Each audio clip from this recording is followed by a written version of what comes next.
Today I'm going to talk about healthy communication basics, and I'm going to go through 5 different topics. And in a completely different video, I'm going to leave a link below when it's done in the description box.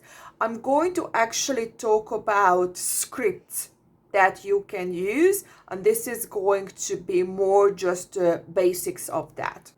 Before I start anything, I just want to point out something that is going to be the most important. That don't try to be perfect. Don't expect yourself to be perfect. Just because you know what to do, how to do, it will take a lot of practice.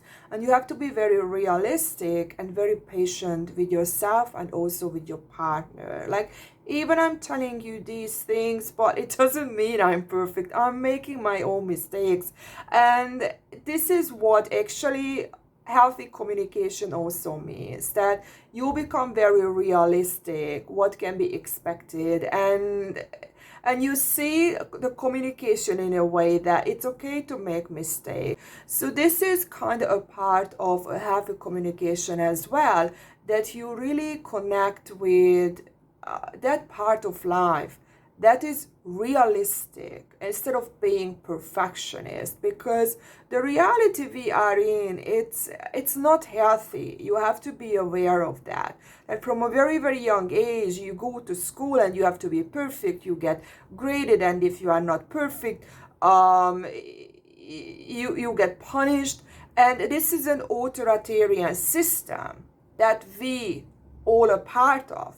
And the authoritarian system is extremely toxic. We are in a toxic system. So of course, these behaviors, because we have actually repeated it for a very, very long time, it's going to be very difficult to override. And it's very easy to slip back, to do the same mistakes.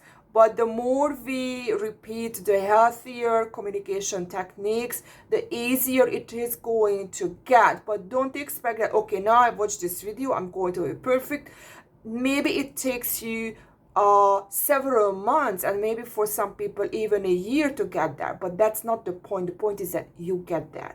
And that's the most important part. And you are aware that, okay, this wasn't maybe the best way to communicate, and you are able to correct. That's the key part, the ability to admit that you made a mistake and correct it. So let's get into it. So the very, very first one is actually coming from childhood psychology, that when you communicate with your partner, and you can use these communication techniques with anyone, friends, colleagues, that you have to connect with the body first, where the emotions are, because and head second. Because when we were growing up, this part was more active first. So this is going to be more rigid. And for many people, this is underdeveloped, exactly because of this authoritarian system and authoritarian parenting, that they got connected to the head all the time, and this emotional part got repressed. And what that means is that when your partner expresses something, you really try to get to the feelings, how they feel, and you validate their feelings, that it must have been really difficult for you. It must have been very painful. You must be exhausted. And instead of, because many people, what they do is they immediately give, you should have done this, you should have done that. And they try to be smart. They try to be helpful, because this is what they have learned. This is what the parents did as well, that they connected straight away with the head. But what that makes to the person, that the individual self, this emotional self, feels rejected. So what you can do is, it's a little bit like when someone goes to a therapist, that you offer comfort, you listen to them, and you are non-judgmental. You don't put your ideas, you really connect to the emotions first. And sometimes you don't even have to give advice, because you can't give advice, and you just say, look, I'm really sorry, I cannot give you a good advice, but I'm here for you. Can I help you in something? or do you want to talk about more? But it's, again, don't force it. Like, if they don't want, because sometimes people, when they feel hurt, they just want to be on their own a little bit, and maybe later we'll be able to open up. So you really have to get to know your partner, and these communication techniques are going to really help you to understand how your partner is, because it's not about listening to videos. It's really about talking to the partner and allowing the partner to explain to you how they like to communicate, because it's going to be very, very individual. It's not like one script fits everyone. And especially if you are the chaser, you have to understand that the runner had this type of parents who really connected to the head and disconnected from the body. So their core fear is going to be that they are going to get hurt, especially when they are not perfect. And you have to give them time to be able to open up, because they are just terrified of really showing their core feelings and their core fears, because they feel that they are going to be rejected if they have any imperfection within them. And the second one is going to be, especially if your partner is the runner, that you really show your own imperfections first, because a runner type person, when they see that you are not perfect, you open up, it's going to be for them a lot easier to open up as well. And they say as well that when you show your own faults, it helps a lot of people to connect you on a deeper level as well. And the way you can do that is that you really explain that, look, when you are away and you work quite a lot, or I haven't seen you in the past 2 weeks, and it made me really anxious and I couldn't stop my thoughts. I understand that I am, so if you are the chaser, you are the anxious, preoccupied attachment type, that I'm the anxious, and you say that I understand that I am the anxious, preoccupied attachment type. And if you look this up, you will see your blind spots and your compulsive behaviors, and you can say to your partner that it makes me more focused on you, but I'm really working on myself, because I understand that it can be overwhelming. But the reason I'm doing this, because you really mean a lot to me, and when you are away, I feel like you are not interested in me and I feel worthless. So this way you really explain who you are, so you allow the partner to understand you, where it is actually coming from, and how this makes you feel. I really want to point something out.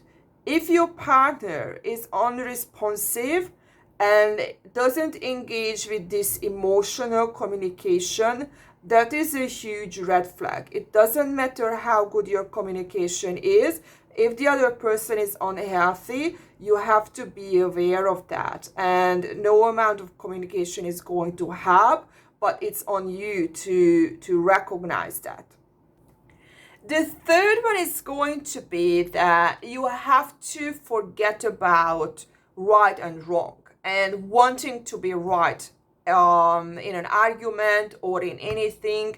And the need to agree, it's again something that we have passed down through generations, that we have to agree, and this comes to this right and wrong duality. And in reality, if you go for this, if you are right, you are going to lose in the long term, because just imagine what your partner feels, that he or she is stupid or whatever, and it just gives a friction in the relationship. So what I actually did, and it really worked well, so to understand, like, I had a very chaotic relationship when I was a chaser and my partner was the runner.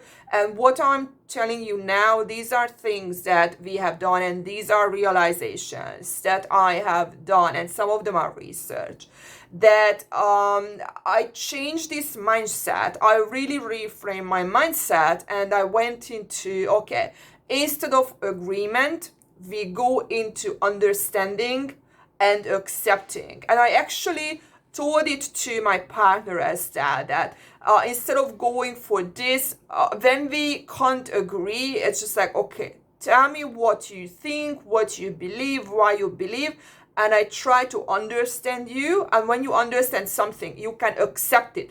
So instead of trying to agree, because it means that both of you have to have the same mindset, you just understand each other and accept each other. So both of you can exist in the same relationship. Both of you are validated, even if you have two completely different ideas or beliefs. The fourth one is that instead of trying to be perfect, which is unrealistic, you actually learn to learn from your mistakes, and you learn to repair the relationship. And again, this has to be true about both of you. So for example, this is what I have seen, that my runner was this very, very unresponsive person. And the problem is that when they see the other person becoming angry, they actually get triggered and they go more away. So this is how it's actually reinforced, that his behavior even made me more of who I am, and then that triggered him even more. So as soon as you repair these things, the person changes.